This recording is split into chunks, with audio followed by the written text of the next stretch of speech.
And welcome to this very special event. My name is Craig Fissinger, and I'm very excited to be here today.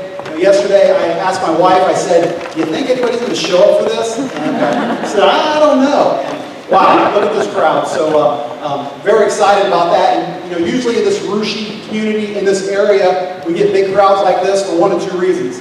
Number one is sports. I've been in this gym many a time for high school girls basketball games, boys basketball games, volleyball games.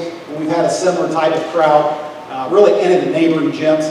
The other reason is if you head on up to St. Randy Church here on a Saturday night or a Sunday morning, or any of the neighboring churches. I know we have folks in here from St. Dennis over in Versailles, St. Peter and Paul in Newport, St. Michael's in Fort Laramie, St. Augustine up in Minster, and Sacred Heart there in McCartyville. But that's the other reason we seem to get a big crowd in this community. But it's no coincidence that sports and faith have brought us here today and given us this type of crowd. Just a little bit about myself, for those of you that don't know me. I have a small little website that has a lot to do with high school sports. Also have a weekly high school sports talk show I do with some good friends of mine where we interview high school athletes every week. And I tell you what, our guest tonight, or this afternoon, she came a little bit before the website, a little bit before the sports talk show, but if she would have been around today, competing today, she'd probably be our top story every single week. She was that good. She was an outstanding cross-country runner, just an amazing basketball player, a spectacular track and field athlete, and got a good friend of mine that wanted to be here today. She couldn't. She's actually the cross-country and track coach over at West Liberty Salem High School, and she's coaching at the state indoor meet this weekend. But when she found out that Sister Xavier was going to be here and she couldn't be here, she had this to say on Twitter. I want to read this to you. If you can see that, it says, "Sister Mary Xavier, Sarah Schulze is on my Mount Rushmore of high school athletes. Not only did she play college basketball, she was a state champion in cross country and track. Competitive and humble, she was always an authentic example of sportsmanship." Mount Rushmore, sister. That's a pretty high compliment. And I'm thinking, I don't know if you could actually get on Mount Rushmore. Number one, it's already full, and it'd probably take a little bit too much time. But certainly we could get your picture painted on something. Maybe the Anna Water Tower or something. I don't know if that would be the equivalent. Probably not. But listen, a couple of years ago, WSN TV up in Lima, Channel 44, did a countdown of their top 44 athletes from the past decade, and I think they covered everyone from Shelby County on up through what we like to refer to as God's country, all the way up to the Findlay area. And Sarah Schulze came in at number 12 in their countdown. And they did a nice little video recap of her high school career, including some old shots of the Rushi Gymnasium with the wood bleachers, for those of you that remember that. And it's just a nice little video. There's a few coaches in here that I'm sure you're going to recognize, but Ross, let's check out that video. Can we get the lights? Number 12 takes us back to Shelby County for an Anna Rocket who was all Ohio in 3 different sports.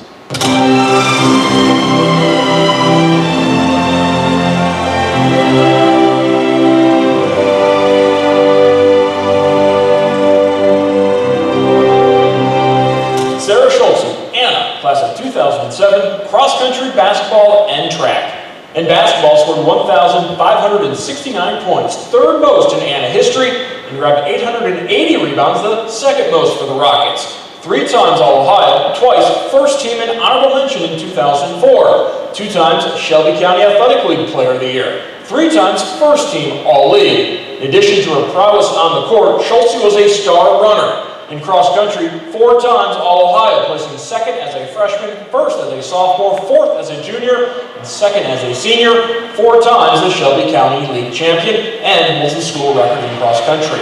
On the track, twice All-Ohio, winning the 800 in 2004 and placing second in the 1600 that same year. Set school records in the 100, 200, 800, and 1600. But it was in basketball she's shown the brightest. Sarah, again, she's one of those players that felt like she was around a long time. So amazingly athletic. The ability that she had, such a smooth jump shot, ran the floor, got up and down the floor so well. She was definitely a hard player to scout and play against. Just her physicalness and her ability to get to the rim as well. She was just very strong, a girl that could adjust on the fly. You know, if you guarded her from the outside, she was going to go around. She could post you up. She had multiple dimensions to her game. Yeah, absolutely. That was another one. You know, she was physically built, very strong, and could do the same thing, go inside and out. Sarah was definitely a hard person to match up defensively with. After graduating from Anna, Schulze played basketball at Ohio State, teaming up with Marion locals Maria Moeller. Sarah Schulze, number 12 on 44's Top 44 Female Athletes. Following graduation from Ohio State, Schulze began preparations to become a nun. All right, can you get the lights? Get the lights.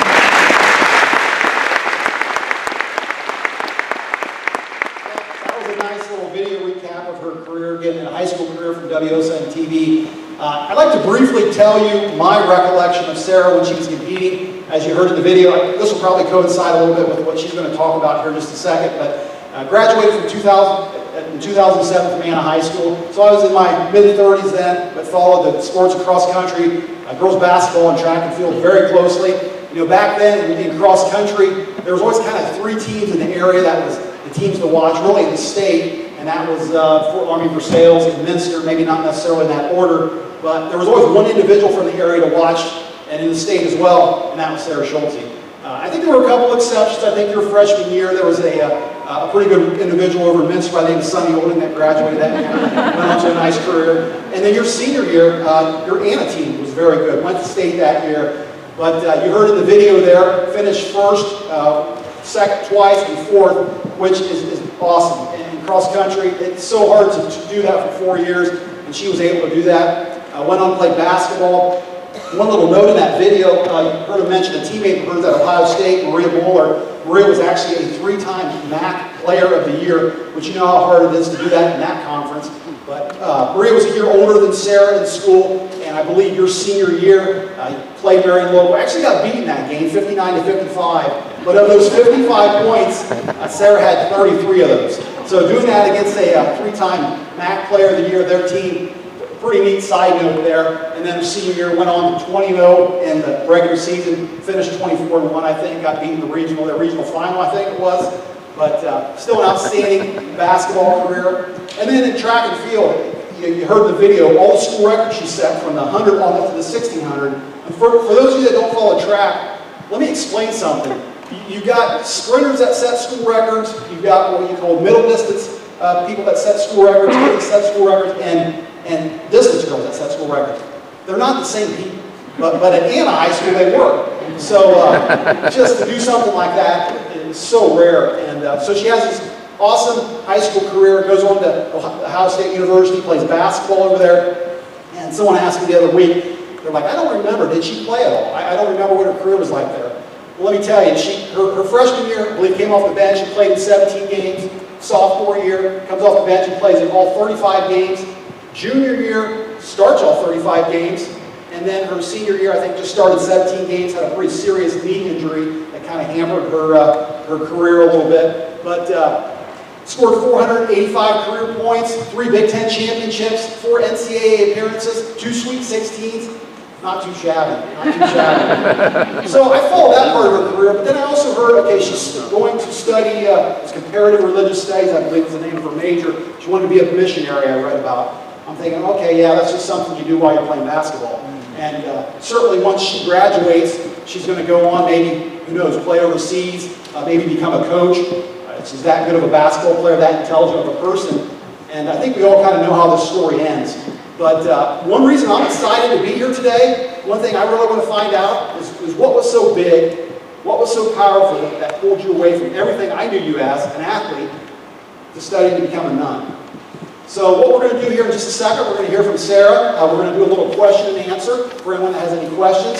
Then we're going to have a little fun. Father, in a not-so-wise moment, challenged her to a shootout. So we're going to see how that goes. And then afterwards, for anyone that wants to meet and greet Sister Xavier, we'll have an opportunity to do that. So without further ado, it is my privilege and my honor to introduce to you Sister Xavier.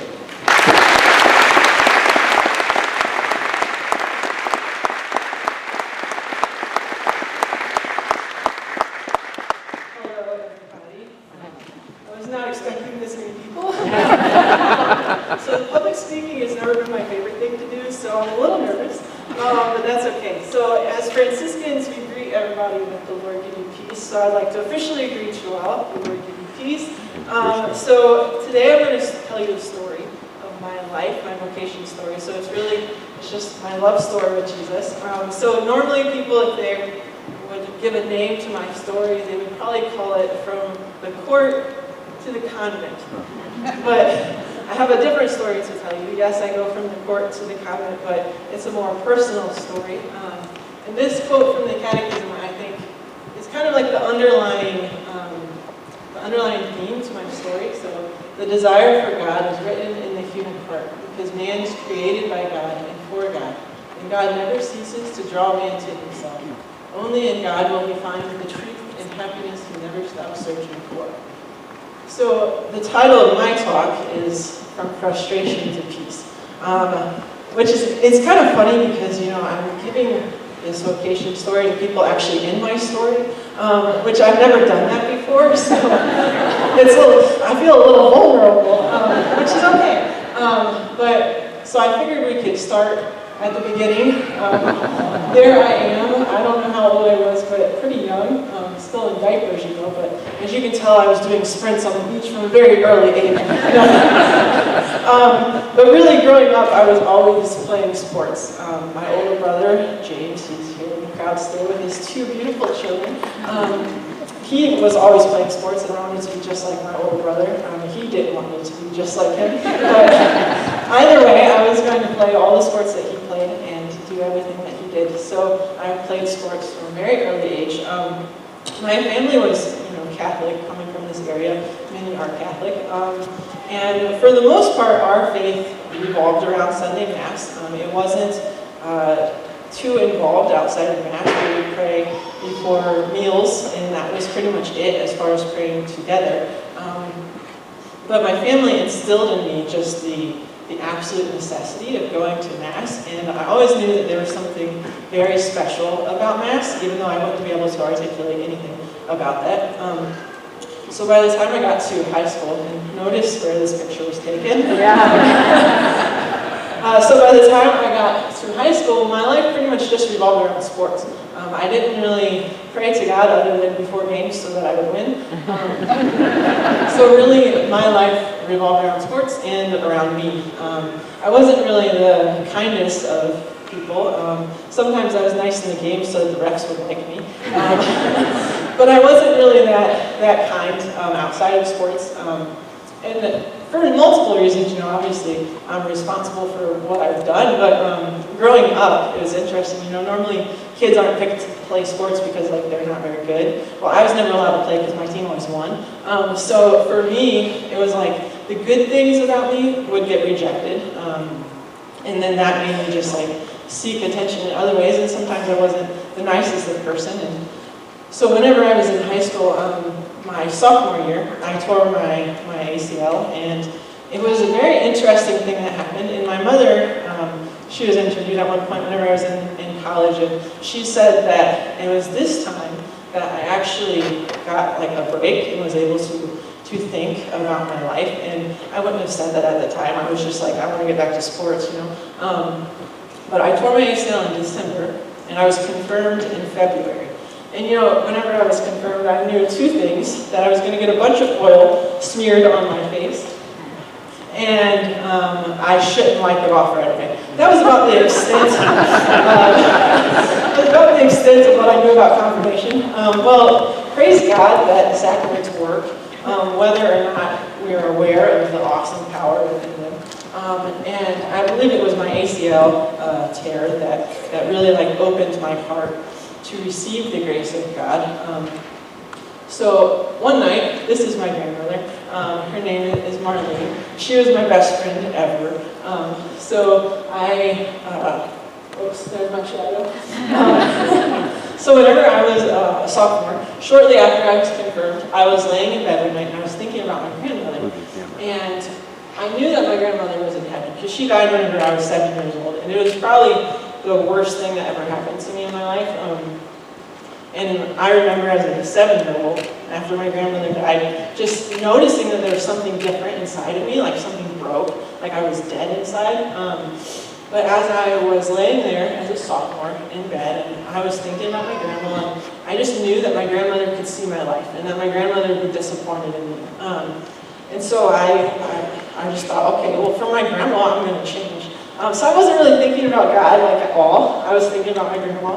And so I promised my grandma that I would change some things in my life, and I did. So I started to try to live, like, a more, like, moral life, I guess you could say. I still only prayed before games, really. But I started to live a better life. And this was really the start of my conversion. So this is one of my favorite verses ever, Romans 8:28. So we know that in everything God works for good for those who love Him, who are called according to His purpose. So my first ACL tear, and I say first because I tore another one in college, it definitely worked for my good. You know, at the time, I was pretty bummed that I didn't get to finish out that season. I mean, I came back and I was able to finish out my high school career, obviously, but I was pretty, you know, like, just bummed out that I couldn't do things. But then I had this huge conversion, and I was like, okay, well, this is pretty good. So my senior year comes around, and this, you know, this isn't when I was a senior. This is actually after my first vows, but this is a picture of my senior religion teacher, Colleen Kennedy, and I think I saw her, and she's over there. So anyways, Colleen changed my life. So I met her, and I knew that she had something that I did not have, and that was primarily peace. So I was always just very, not necessarily angry inside, but never at peace inside. And I know I put on a pretty good show and made myself look like I was pretty confident, but I was never really confident at all. Like, I would step on the court or like step up to the line before a race, and I would be just as scared as someone else who had never won anything, you know? And I never really had any peace inside of me because I didn't know who I was. So for me, my identity circled around sports. So if I did good at sports, then I was happy. Even if I would win the state but not reach my goal time, I was disappointed. So like my standards were, you know, overachieving times 10. So anything I did, I always felt like a failure, which, you know, is not a very fun way to live your life. So I'm a senior, and I meet Colleen, and I'm like, wow, that woman has something I did not have. Like, she was so joyful and so peaceful. And then she did a great thing. She gave us all this book called Arms of Love. And I brought a couple books over here. So after this, y'all can come look. I brought like championship rings and stuff, so you can come check that out if you want. But anyways, she gave us this book called Arms of Love. And I wasn't going to read it.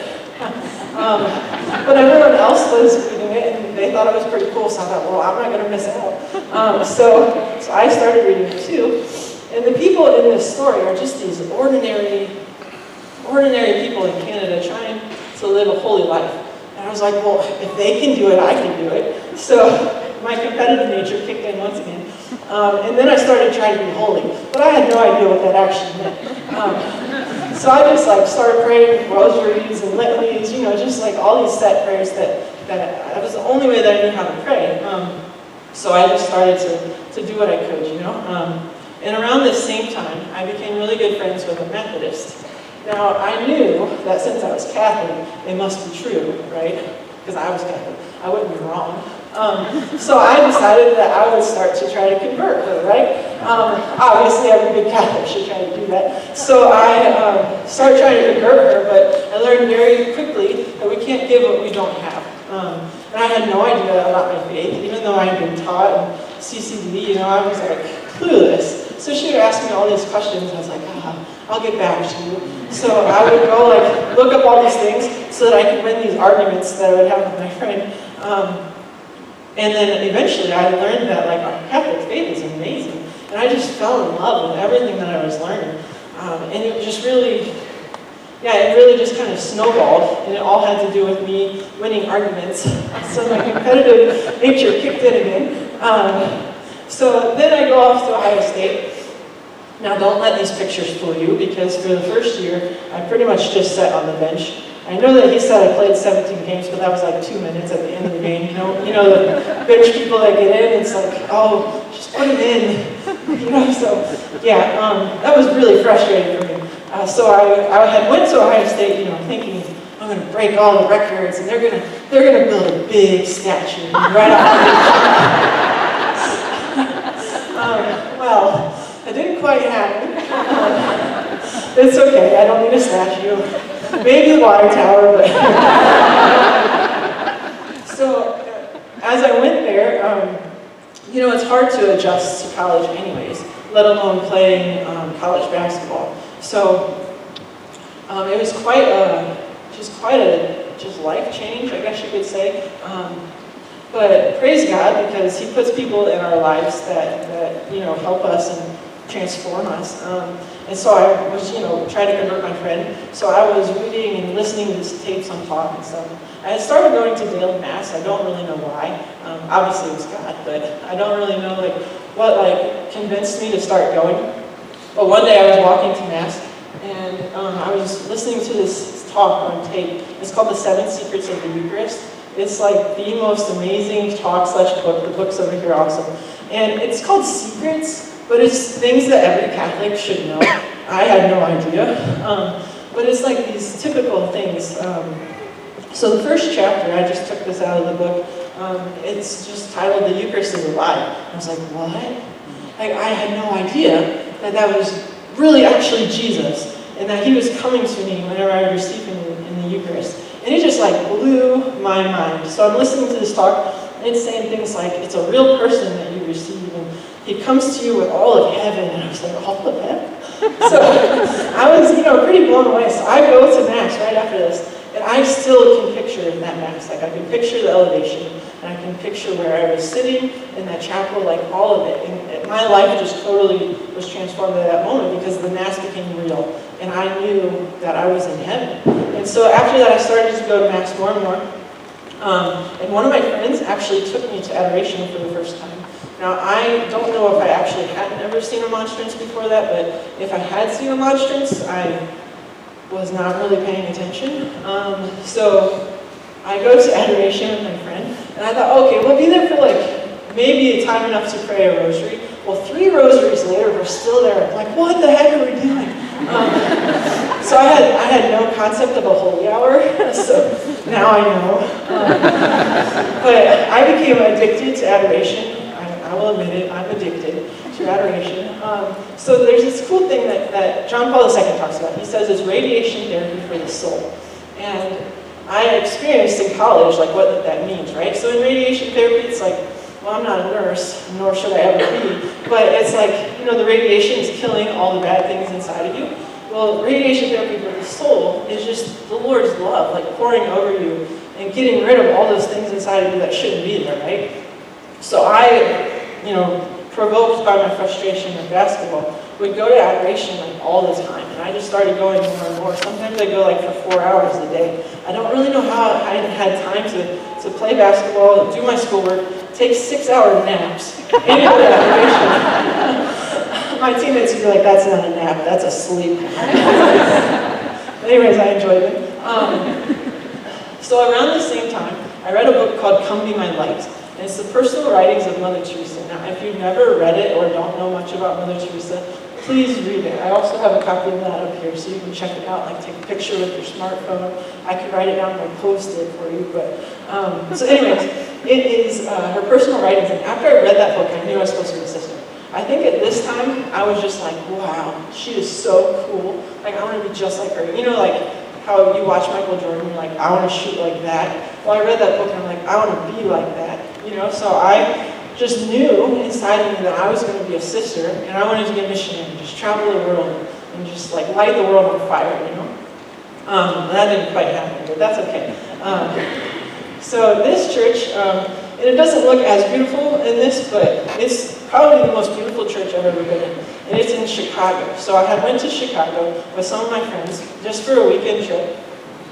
And we were there just to pop in and see. I had really good friends, so we would like stop in churches to pray, which I was like, all right, that's great. So we were there, and I was just praying and kneeling down praying, and I wasn't thinking about my vocation or anything. Like, I wasn't really discerning my vocation. I just like thought like that would be a cool thing to do. But as I was kneeling in this church, I had just this overwhelming experience of God's love for me and that His desire for me to be His bride. And it was like, I can't explain it to you, but it was just this overwhelming just like my soul was like overflowing with like joy and peace. And I knew then that I was actually supposed to be a sister. So whenever I read Mother Teresa's book, it was like, yeah, that'd be really cool, and like I want to do great things, so I should do what she did. But this time, it was Jesus' personal invitation to me to marry him, to be his bride. So that was pretty cool. But as it would happen, this quote, this theme, kind of came back, you know. And obviously, I was searching for holiness, and I was searching for happiness, and I knew that the answer was in Jesus. But through just different, like peer pressure, just different, the college atmosphere, like I was falling into some pretty serious sin, and I knew I didn't want to do it. But you know how sin is, it confuses your intellect and weakens your will. I'm studying theology, so I can tell you all about what it actually does inside of you. But anyways, so for about a year and a half, I struggled with very serious sin, and I was trying to overcome it and trying to live just a good, holy life. And it was in this time, because of the love that I had for the Eucharist, you know, I didn't love him enough to prevent me from the sin, but I sure loved him enough to make me go to confession over and over and over and over again. And it was in this time, just experience God's mercy and love and patience with me, that I really actually was able to fall in love with the Lord. So there again, all things work for our good, you know. So one, I fell in love with confession, but two, I actually was able to like establish like a real relationship with the Lord, you know, like in experiencing his patient, tender love for me, and always calling me back to himself, no matter what dumb things I've done, you know. So then I keep playing, but you know how I wanted a big statue? Well, this was the type of player I was. You know, dive on the floor, take charges, like energize the other people. So I wasn't ever a great scorer. I mean, I got a pretty good three-point shot, but I would get into the game for not very long, and I would just break every shot because I was so nervous. But eventually I was starting, but I was still just always frustrated with basketball. I was never at peace because I never accepted like the role that I had on the team. Until my senior year, and I tore my second ACL. So we were playing against Michigan State, the biggest crowd of the season, so like 14,000 people. And I said, well, good, there's more people to pray for me whenever I got hurt. But after I tore my ACL and I lay there, like right then I was thinking, oh, I missed my last shot. Isn't that funny, like the things you think? So anyways, I just knew as I was laying there, like my career's over, like I'm never gonna play again, you know, like all these terrible things like I'm thinking in my head. Well, I get my MRI results back and I tore my MCL, my ACL, and my meniscus, and I'm like, you know, pretty bummed out, but I was going to daily mass and going to adoration all the time. And so through going to mass and praying, well, a couple of things. I experienced great community from all of the people in Columbus.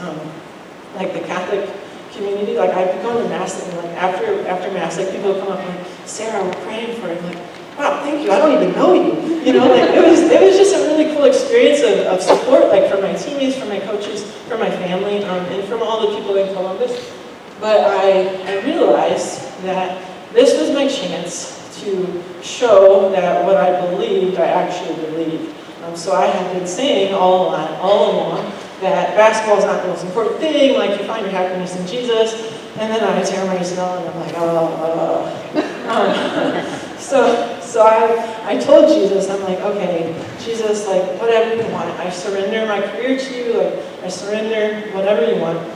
And my senior season hadn't been going all that hot anyways, so I was probably more frustrated my senior year than any other year. And then it ended, and I'm like, Jesus, I was only shooting like 30%. Why did you let me get hurt now? Like I didn't get to raise my average. But anyways, but I surrendered to him, and not even, probably like a few days later, my trainer was like, Sarah, you know you could still play. I was like, what? I could still play? So I just had to let my MCL heal, and my ACL had like torn in the best way, so I could still finish out my senior season. So I remember my first game back was against Purdue, And it was always my favorite place to play because the fans are like right on top of you, and they have really good fans there. I guess I should probably check that out.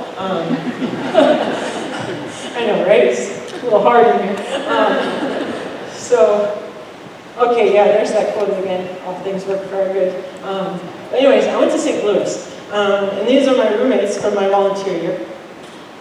So I went to St. Louis to do a year of service because, well, I had kind of made like not like a vow, but like, a resolution that I would visit any community that people told me to visit.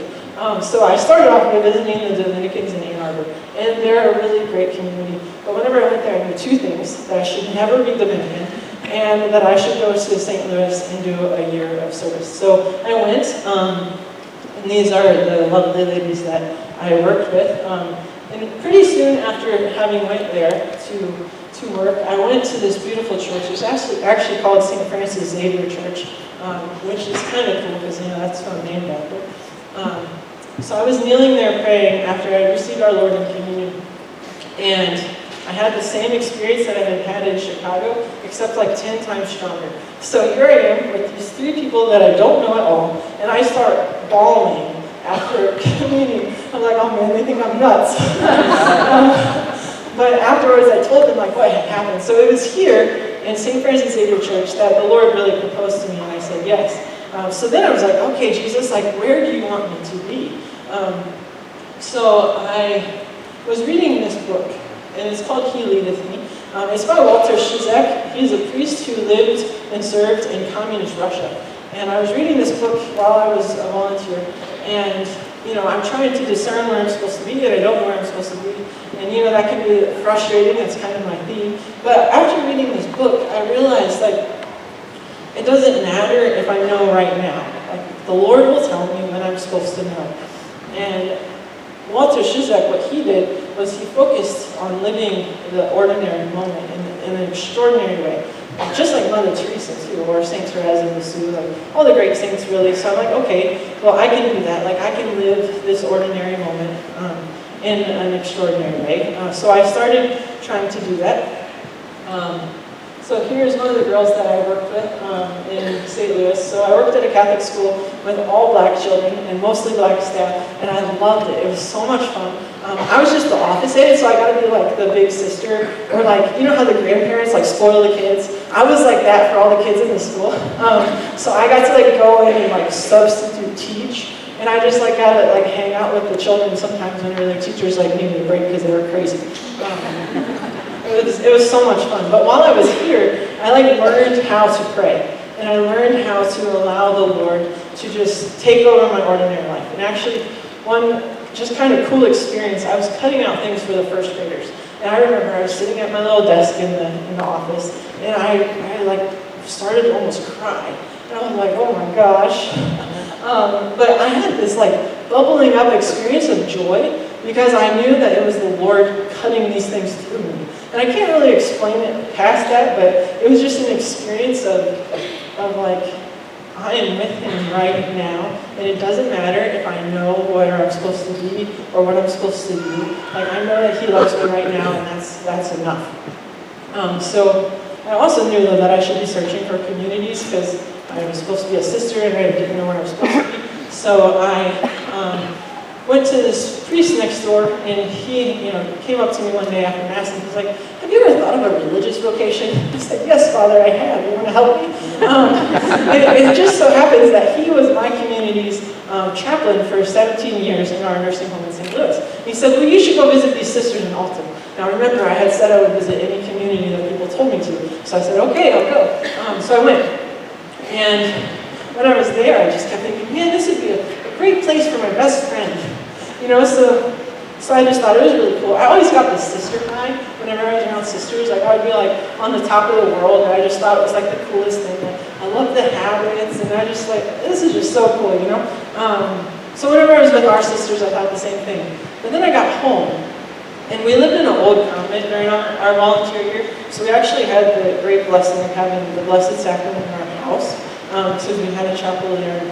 And I would go into the chapel every time I got home and just greet the Lord.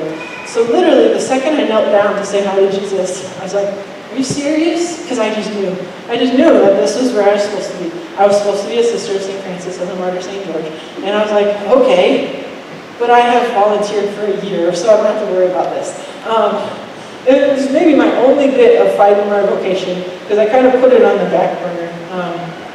And then I was just like, well, you know, I'm loving the Lord in every little thing, so I'll just keep on doing that, you know. But the whole time, this quote by St. Francis, so this is what I want, this is what I seek, this is what I long to do with all my heart. It just kept coming back to me. Because as I thought about entering our community, and as I went back and visited, I just knew that this is where I was supposed to be.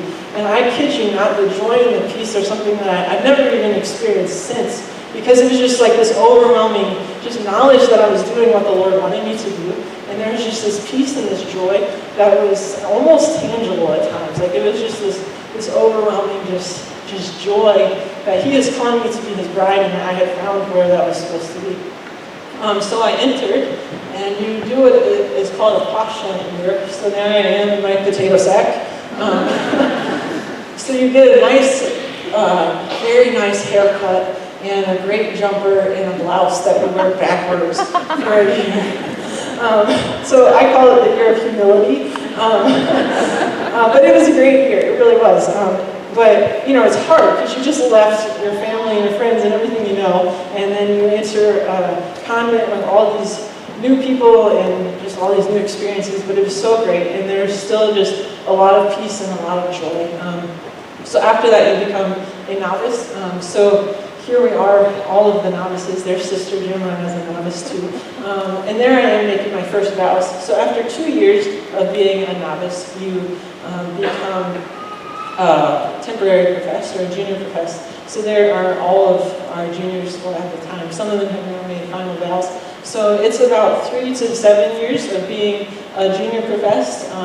So I'm 3 years in, so you don't really know how many years it will be, so I could make final vows next year or in 3 years.